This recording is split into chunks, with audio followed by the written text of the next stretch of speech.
Chào các bạn, đây là một cái bát nhôm CNC cho phuộc ẹp 150 đi đĩa 260 xài heo zin. Bát dày 16 ly.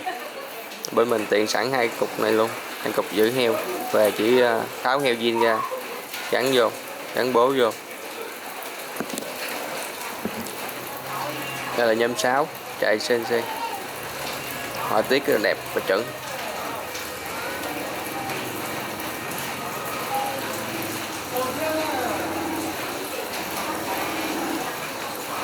Từng đường chạy CNC rất là đẹp, không lỗi.